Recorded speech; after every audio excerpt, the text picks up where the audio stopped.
शांति। आज 14 जनवरी है। सारी दुनिया मकर संक्रांति के रूप में आज का दिन मना रही है।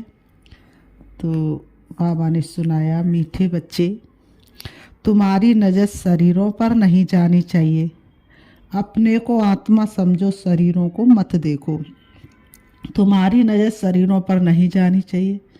अपने को आत्मा समझो, शरीरों को मत देखो। आज की मुरली से बाबा ने प्रश्न किया है, हर एक ब्राह्मण बच्चे को विशेष किन 2 बातों पर ध्यान देना है? हर एक ब्राह्मण बच्चे को विशेष किन 2 बातों पर ध्यान देना है? उत्तर में बाबा ने बताया, नंबर 1 पढ़ाई पर, नंबर 2 दैवी गुणों पर। कई बच्चों में क्रोध का अंश भी नहीं है। कोई तो क्रोध में आकर बहुत लड़ते हैं। बच्चों को ख्याल करना चाहिए कि हमको दैवी गुण धारण करके देवता बनना है। कभी गुस्से में आकर बातचीत नहीं करनी चाहिए।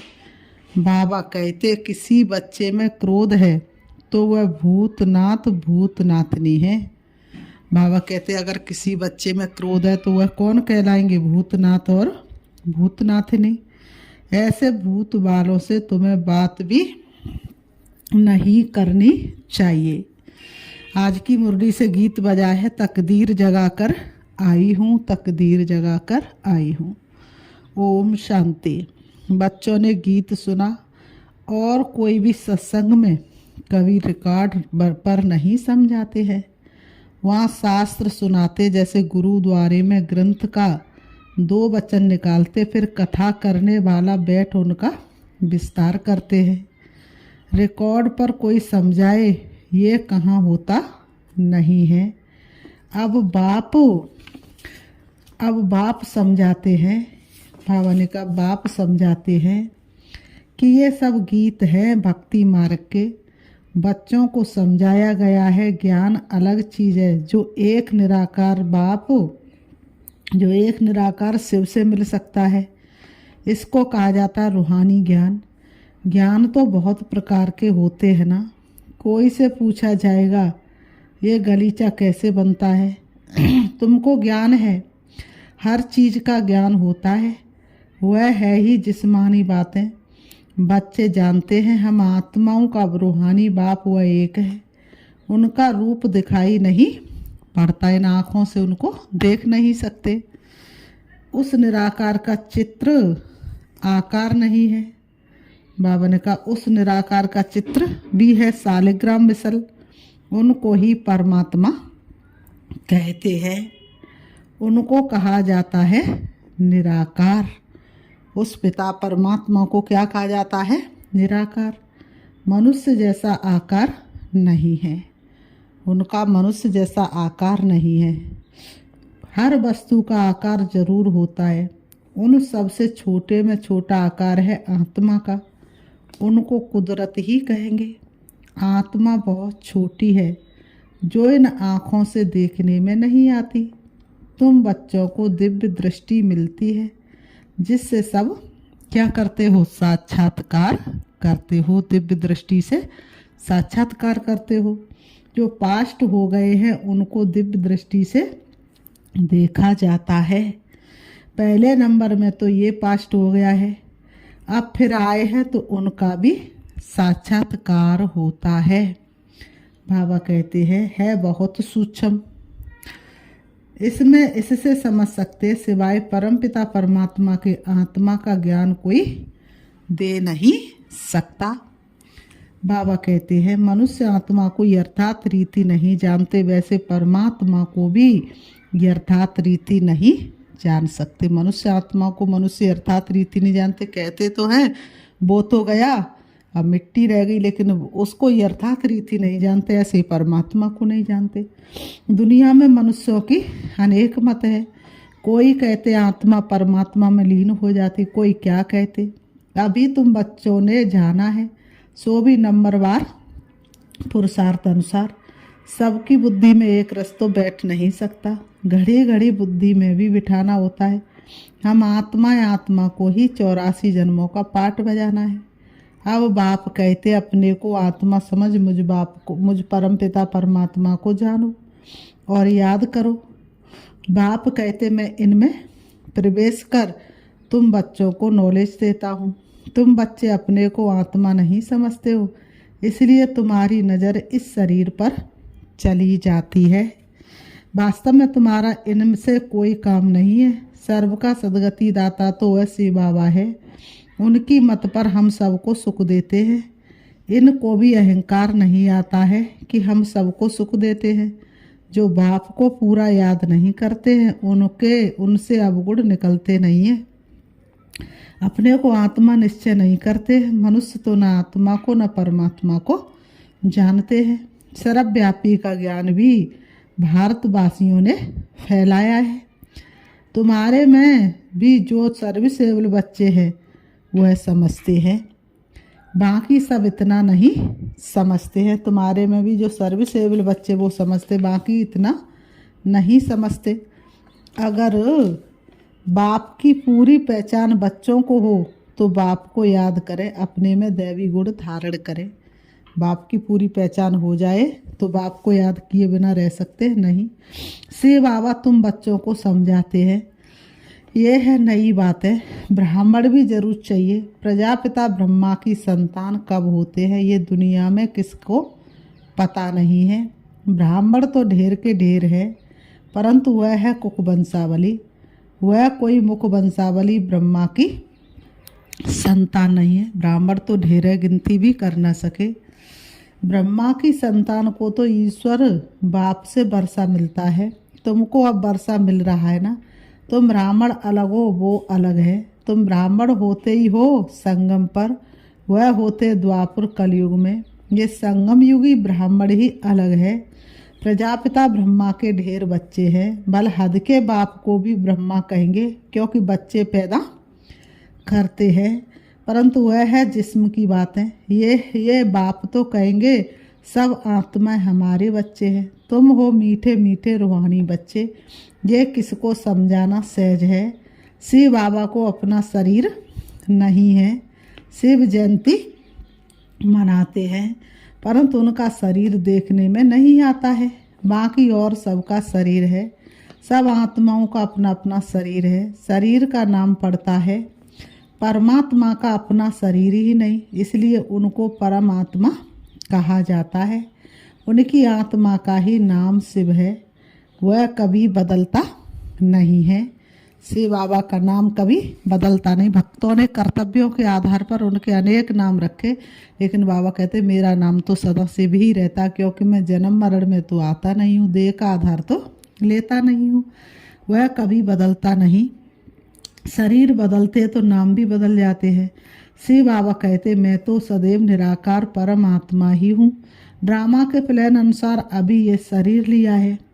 सन्यासियों का भी नाम बदलता है। गुरु का बनते तो नाम बदलता है, पहले वाला नाम नहीं रहता है। तुम्हारे भी नाम बदले थे, परंतु कहाँ तक नाम बदलते रहेंगे। कितने भागंती हो गए, उनका कितने तो भागंती हो गए। जो उस समय थे उनका नाम रख दिया, अब नाम नहीं रखते। किस पर भी विश्वास नहीं है। भावने का किसी पर भी विश्वास नहीं। आज खास घर का ब्राह्मण और कल कहो तो ट्रेटर बन जाए। माया बहुतों को हरा देती है तो भागंती हो जाते हैं। इसलिए बाबा किसका भी नाम नहीं रखते हैं। किसका रखे किसका ना रखे वह भी ठीक नहीं। कहते तो सब है बाबा हम आपके हो चुके, परंतु यथार्थ रीति हमारे होते थोड़ा ही हैं। बहुत है जो वारिस बनने के राज को भी नहीं जानते हैं। बाबा के पास मिलने आते हैं परंतु वारिस नहीं है।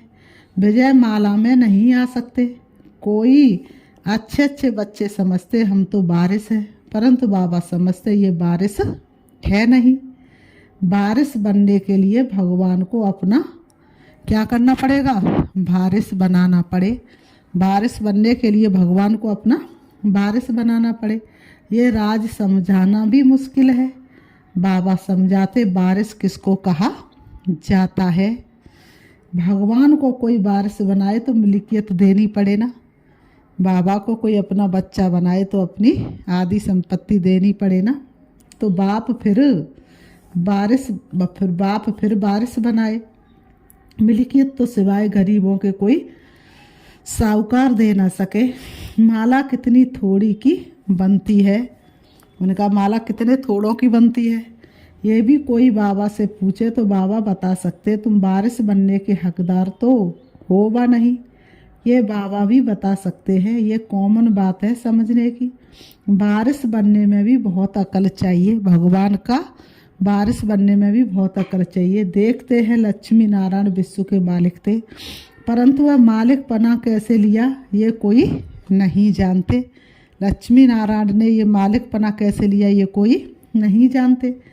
अभी तुम्हारी अहम ऑब्जेक्ट तो सामने है, तुमको ये बनना है। बच्चे भी कहते हम तो सूर्यवंशी लक्ष्मी नारायण बनेंगे, ना कि चंद्रवंशी राम सीता। राम सीता की भी शास्त्रों में निंदा की हुई है, लक्ष्मी नारायण की कभी निंदा नहीं सुनेंगे। शिव बाबा की श्री कृष्ण की भी निंदा है। बाप कहते हैं मैं तुम बच्चों को इतना ऊंच बनाता हूँ, मेरे से भी बच्चे तीखे चले जाते हैं। लक्ष्मी नारायण की भी कोई निंदा नहीं करेंगे, बल श्री कृष्ण की आत्मा तो वही है, परंतु ना जानने के कारण निंदा कर दी है। लक्ष्मी नारायण का मंदिर भी बड़ा खुशी से बनाते हैं। वास्तव में बनाना चाहिए राधे कृष्ण का, क्योंकि वह सतो प्रधान है। ये उनकी युवावस्था है तो उनको सतो कहते हैं। वह छोटे इसलिए सतो प्रधान कहेंगे। छोटा बच्चा महात्मा समान होता है। जैसे छोटे बच्चों को विकार आदि का पता नहीं रहता, वैसे वहाँ बड़ों को भी पता नहीं रहता है। और इस समय भी तुम विकारों को भूलने का पुरुषार्थ करते हो। तो बाबा ने कहा नहीं रहता कि विकार क्या चीज़ है। ये 5 भूत वहाँ होते ही नहीं। विकारों का जैसे कि पता ही नहीं है। हर समय है ही रात, इस समय है ही रात। काम की चेष्टा भी रात को ही होती है। देवताएं हैं दिन में तो काम की चेष्टा होती नहीं, विकार कोई होते नहीं। अभी रात में सब विकारी हैं, तुम जानते हो। दिन होते ही हमारे सब विकार चले जाएंगे। पता नहीं रहता कि विकार क्या चीज़ है। ये रावण के विकारी गुण है। ये है विशेष वर्ल्ड, बाइसलेस वर्ल्ड में विकार की कोई बात नहीं होती। उनको कहा ही जाता है ईश्वरी राज, अभी है आसुरी राज। ये कोई नहीं जानते, तुम सब कुछ जानते हो। नंबरवार पुरुषार्थ अनुसार ढेर बच्चे हैं, कोई भी मनुष्य समझ नहीं सकते कि ये सब भी के किसके बच्चे हैं। कोई भी मनुष्य समझ नहीं सकते कि ये भी के किसके बच्चे हैं। सब याद करते शिव बाबा को, ब्रह्मा को भी नहीं। ये खुद कहते कि शिव बाबा को याद करो जिससे विक्रम विनाश होंगे, और कोई को भी याद करने से विक्रम विनाश नहीं होंगे। गीता में भी कहा है मामेकम याद करो। श्री कृष्ण तो कह ना सके, वर्षा मिलता ही है निराकार बाप से। अपने को जब आत्मा समझे तब निराकार बाप को याद करे। मैं आत्मा हूँ, पहले ये पक्का निश्चय करना पड़े। मेरा बाप परमात्मा, वह कहते मुझे याद करो तो मैं तुमको वर्षा दूंगा। तो बाबा कहते तो मैं तुमको वर्षा दूंगा। बाबा ने कहा मैं सबको सुख देने वाला हूँ, मैं सभी आत्माओं को शांति धाम ले जाता हूँ। जिन्होंने कल्प पहले बाप से वर्षा लिया होगा वही आकर वर्षा लेंगे, ब्राह्मण बनेंगे। ब्राह्मणों में भी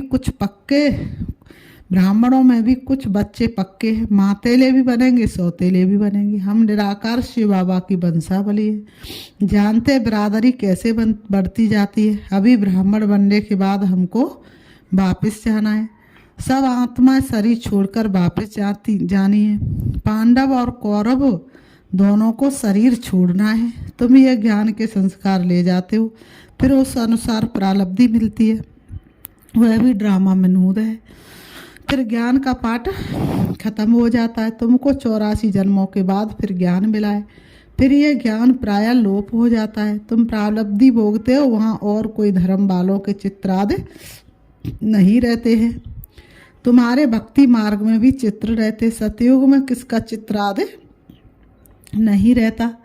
तुम्हारे चित्र ऑलराउंडर भक्ति मार्ग में रहते हैं। तुम्हारे राज्य में और कोई का चित्र नहीं है, सिर्फ देवी देवता ही रहते हैं। इससे ही समझते आदि सनातन देवी देवता ही है। पीछे सृष्टि बढ़ती जाती है। तुम बच्चों को ये ज्ञान सिमरण कर अतीन्द्रिय सुख में रहना है। बहुत पॉइंट्स है, परंतु बाबा समझते हैं माया घड़ी घड़ी बुला देती है। तो ये याद रहना चाहिए कि शिव बाबा हमको पढ़ा रहे हैं। वह है ऊंचे ते ऊंच, हमको अब वापस घर जाना है। कितनी सहज बातें हैं, सारा मदार है याद पर। हमको देवता बनना है, दैवी गुण भी धारण करने हैं। 5 विकार है भूत, काम का भूत, क्रोध का भूत, देह अभिमान का भूत भी होता है। हाँ, कोई में जास्ती भूत होते हैं, कोई में कम। तुम ब्राह्मण बच्चों को पता है ये 5 बड़े भूत है। नंबर 1 है काम का भूत, सेकंड नंबर है क्रोध का भूत। कोई रपडप बोलता है तो बाप कहते हैं ये क्रोधी है, ये भूत निकल जाना चाहिए, परंतु भूत निकलना बड़ा मुश्किल है।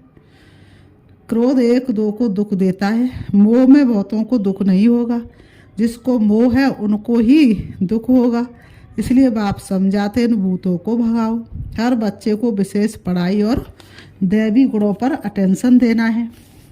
कई बच्चों में तो क्रोध का अंश भी नहीं है, कोई तो क्रोध में आकर बहुत लड़ते हैं। बच्चों को ख्याल करना चाहिए, हमको दैवी गुण धारण कर देवता बनना है। कभी गुस्से से बात नहीं करनी चाहिए। कोई गुस्सा करता है तो समझो इनमें क्रोध है, क्रोध का भूत है। कोई गुस्सा करता है तो समझो इनमें क्या है, क्रोध का भूत है। बाबा कहते हैं वह जैसे भूतनाथ भूतनाथ नहीं बन जाते, ऐसे भूत बालों से कभी बात नहीं करनी चाहिए। एक से क्रोध, एक ने क्रोध में आकर बात की, फिर दूसरे में भी भूत आ गया तो भूत आपस में लड़ पड़ेंगे। भूतनाथनी अक्षर बड़ा छीछी है, भूत की प्रवेशता नहीं हो जाए इसलिए मनुष्य किनारा करते हैं। भूत के सामने खड़ा भी नहीं होना चाहिए, नहीं तो प्रवेशता हो जाएगी। बाप आकर आसुरी गुण निकाल दैवी गुण धारण कराते हैं। बाप कहते मैं आया हूँ दैवी गुण धारण कराए देवता बनाने। बच्चे जानते हम दैवी गुण धारण कर रहे हैं, देवताओं के चित्र भी सामने हैं। बाबा ने समझाया है क्रोध वाले से एकदम किनारा कर लो। अपने को बचाने की युक्ति चाहिए, हमारे में क्रोध ना आ जाए, नहीं तो 100 गुणा पाप चढ़ जाएगा। कितनी अच्छी समझानी बाप बच्चों को देते हैं। बच्चे भी समझते हैं, बाबा हूबहू कल्प पहले मुआफिक समझाते हैं। बाबा कहते नंबरवार पुरुषार्थ अनुसार समझते ही रहेंगे। अपने ऊपर भी रहम करना है, अपने ऊपर भी रहम करना तो दूसरों पर भी रहम करना है। कोई अपने पर रहम नहीं करते, दूसरे पर करते हैं तो वह ऊंच चढ़ जाते हैं, खुद रह जाते हैं। खुद विकारों पर जीत पहनते नहीं, दूसरे की को समझाते हैं, वह जीत पहन लेते हैं।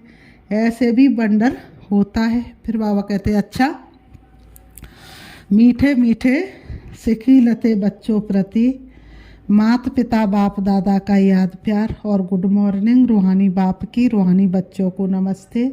हम रूहानी बच्चों की रूहानी बाप दादा को याद प्यार और नमस्ते नमस्ते नमस्ते।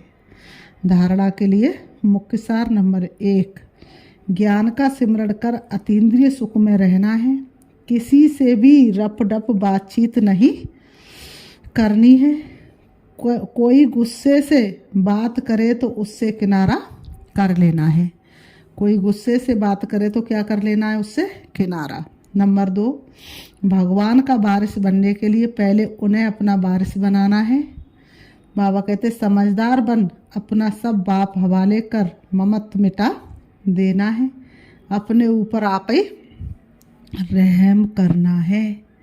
आज की मुरली से बाबा ने वरदान दिया है, साक्षी हो ऊंची स्टेज द्वारा सर्व आत्माओं को सकाश देने वाले बाप समान अव्यक्त फरिश्ता भव। साक्षी हो ऊंची स्टेज द्वारा सर्व आत्माओं को सकाश देने वाले बाप समान अव्यक्त फरिश्ता भव। स्पष्टीकरण है, चलते फिरते सदैव अपने को निराकारी आत्मा और कर्म करते अव्यक्त फरिश्ता समझो तो सदा खुशी में ऊपर उड़ते रहेंगे। फरिश्ता अर्थात ऊंची स्टेज पर रहने वाला। इस देह की दुनिया में कुछ भी होता रहे लेकिन साक्षी हो, सब पाठ देखते रहो और सकाश देते रहो। सीट से उतरकर सकाश नहीं दो, सीट से उतरकर सकाश नहीं दी जाती।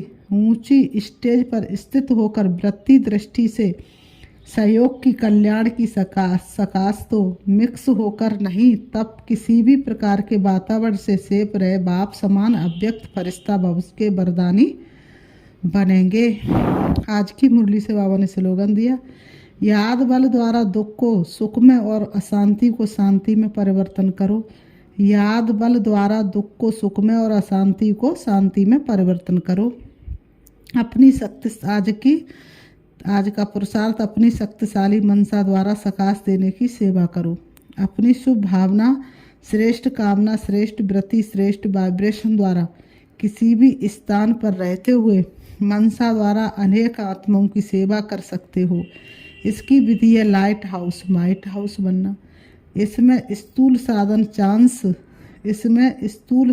चांस व समय की प्रॉब्लम नहीं है, सिर्फ लाइट माइट से संपन्न बनने की आवश्यकता। अच्छा, ओम शांति। ओम